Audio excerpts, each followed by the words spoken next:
Olá, no vídeo de hoje nós vamos falar sobre 3 atitudes para ter sucesso na reforma de bonecas.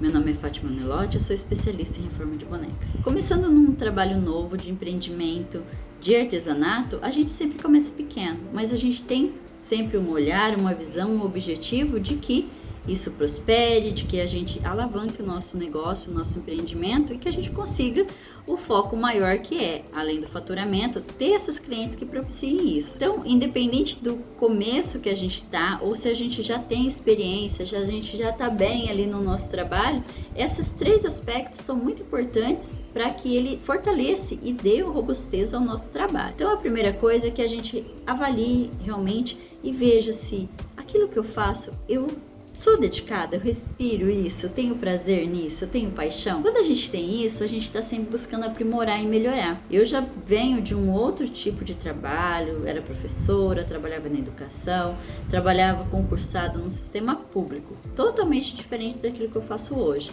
Comecei com muitas perspectivas, com vontade, mas depois eu fui perdendo essa visão que eu tinha sobre esse trabalho. Até que me encontrei no artesanato, nas artes manuais, e aí eu mudei totalmente o meu trabalho. E venho migrando ainda, né? Comecei com bonecas de pano e hoje o meu trabalho, a maior parte absoluta do meu trabalho é só com reforma de bonecas e as alunas que eu tenho. Então a gente também vai tendo esse olhar, né? O que é que me faz bem? Eu quero ter sucesso no meu trabalho, no meu faturamento, mas a gente também tem que ter um trabalho que seja prazeroso, que seja aquilo que nos impulsiona, aquilo que a gente quer sempre aprender mais. Então, ter esse olhar, ver se aquilo que eu tô fazendo realmente é algo que eu tenho paixão. Então, consideremos que essa primeira atitude a gente já tenha, ou que a gente busque tirar aquilo que não tá legal e ver realmente que é o que a gente gosta, o que nos realiza e como isso vai ser possível, né? Eu tentei realmente durante a última parte desses 10 anos de trabalho ver e medir o que é que me fazia mais bem do que não. E aí nessa medida resolvi trocar. Então, quando eu venho para o artesanato, para as artes manuais, consigo ali me identificar e começar pequeno e a gente ir se aprimorando. Então, observar e buscar ter paixão por aquilo que a gente faz. Mas não é suficiente, né? A gente precisa ter disciplina. É realmente um trabalho. Como a gente trabalha em casa, então quem vê de fora, às vezes acha assim, nossa, o tempo é totalmente flexível, trabalho o dia que quer, o horário que quer. E não é bem assim. Então, que a gente tenha disciplina na nossa rotina, nos nossos materiais, a postura que a gente tem, os compromissos que a gente tem, se planejar, antever aqueles materiais que a gente precisa para a gente poder trabalhar, disciplina mesmo de horário. Embora a gente sabe que a gente tem essa possibilidade de comandar melhor a nossa rotina, os nossos horários, mas a gente tem compromisso com o cliente, a gente tem também aquele compromisso da nossa divulgação. Então é todo um conjunto que vai exigir da gente realmente disciplina para que a gente continue buscando alcançar os nossos objetivos dessa nossa paixão, desse nosso trabalho que nos inspira muito. E a gente precisa, em terceiro passo, que a gente faça inovação. Então não basta, eu digo sempre, para a sua disciplina, para começar a fazer o seu trabalho, realmente faça a primeira boneca. Isso eu estou considerando que eu estou falando para quem está começando agora, para quem está enxergando esse trabalho realmente como uma grande possibilidade. Então comece a fazer a sua primeira boneca para que a gente já faça a experiência num trabalho remunerado. Eu digo isso porque comecei ao contrário. Então fazia bonecas de pano e apareceu uma pessoa solicitando, pedindo que eu resolvesse aquele problema que estava ali na boneca, né? A boneca que estava precisando de conserto, não só no forro, mas também ela precisava troca de enchimento e fazer roupinhas, porque a roupinha que ela tinha não estava mais ali atendendo aquilo que a criança queria. Então era um problema e que, como eu já fazia boneca de pano, já tinha uma certa experiência com as roupinhas e com a parte de costura, eu aceitei o desafio. Mas a gente hoje, que eu vejo, mas tem toda uma parte sentimental dessa criança e a nossa responsabilidade ainda aumenta, porque boneca não é trocada. A criança quer aquela boneca, ela tem uma história com aquela boneca. Então é sempre bom, e hoje ainda continuo tentando fazer, é sempre bom a gente ter uma experiência, um teste à parte, para depois ir para essa original. Chegou esses tempos uma ursinha, então essa ursinha não é a minha especialidade, mas continua sendo um desafio.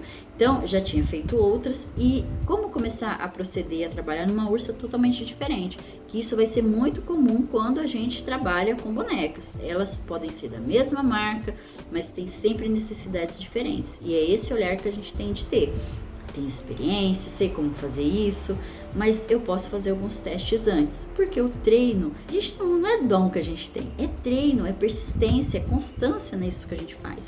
Isso tem a ver sim com a disciplina, tem a ver com a gente estar sabendo o nosso passo a passo, a gente ter tudo aquilo que envolve mesmo horário, os materiais que a gente vai usar, como a gente vai usar. E eu sempre gosto de ter uma roupinha, experimentar. Nesse caso da ursinha, reproduzir uma outra.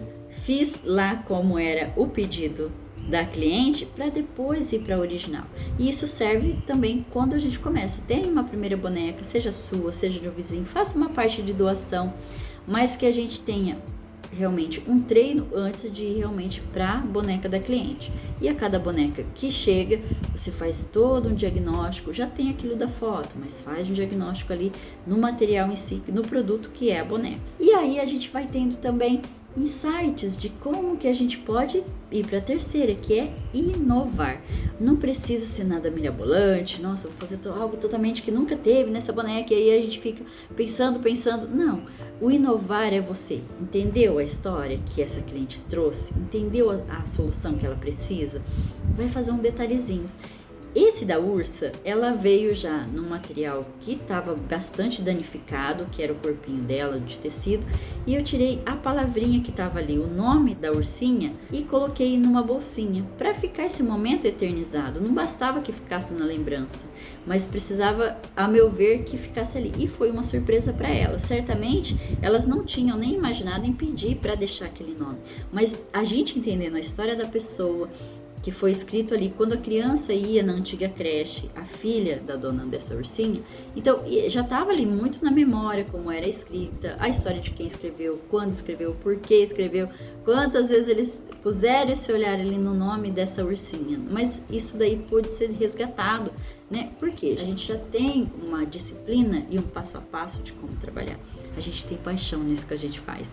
Então, inovação é um pequeno detalhe que para algumas pessoas, nossa, isso pode até passar batido, sem dar nenhuma valorização, mas para dona, para pessoa que tem a história com a boneca, com a ursa, com qualquer tipo que a gente se propõe a arrumar, a costurar, a higienizar, a fazer hidratação, né, aquilo que é necessário do que apareceu danificado, tudo isso a pessoa valoriza. Então, é essa conexão que a gente tem com esse cliente que vai dar essa base para a gente chegar nesse terceiro passo, nessa terceira atitude que é a inovação. Então, pensemos assim, se esse conjunto mesclado não tem como dar errado, né? Então, a gente vai nessa primeira atitude, tenhamos paixão pelo que a gente faz. Se a gente ainda não tem, ainda não enxerga, vamos construir isso, né? Isso a gente vai com a constância, com o trabalhar, a gente vai criando isso. Se a gente tem um olhar especial sobre o trabalho que a gente oferece, para quem a gente oferece, por que a gente oferece. Ter disciplina nesse nosso trabalho, no relacionamento com a cliente. E a gente acaba inovando porque são experiências que a gente vai tendo e que a gente enxerga na história da pessoa aquilo que eu posso fazer alicerçado na paixão que eu tenho pelo meu trabalho e pela disciplina. Então, é mesclar esses três, não tem como dar errado. É lógico que falar assim, nossa, você está floreando, isso é sempre assim que acontece? Não. Por isso que eu digo que essa paixão pelo nosso trabalho é uma construção. É o olhar que a gente tem sobre isso, sabe? Quando fala que alguém, vive reclamando. Então, a gente tem motivos, tem coisa que não tá muito legal? Tem, mas o que a gente vai olhar? O que tem de bom ou de ruim? É esse peso, isso que eu disse lá do meu antigo trabalho. Essa balança estava muito descompensada por um bom tempo, por isso que não era mais a minha paixão, por isso que deixou de ser, por vários elementos, por influência minha mesmo, né? Hoje não tinha essa visão que eu tenho agora. E na parte da disciplina, é assim todo dia? Não, mas é essa busca, essa consciência que faz a gente ir ali junto com a disciplina, né? Mas ela é sempre assim? Não, se hoje falhou, eu vou recomeçar e não abandonar. E aí sim a gente vem também para esse olhar que a gente tem, vai inovando. É sempre busca e persistência, é sempre a gente estar consciente disso, buscar por isso e conseguir realizar. Fazer do nosso negócio que começa pequeno maior e maior, porque a gente tem visão, a gente tem objetivo, a gente tem busca. E eu gostaria de ver os seus comentários sobre isso e pedir para vocês se inscreverem no canal e até o próximo.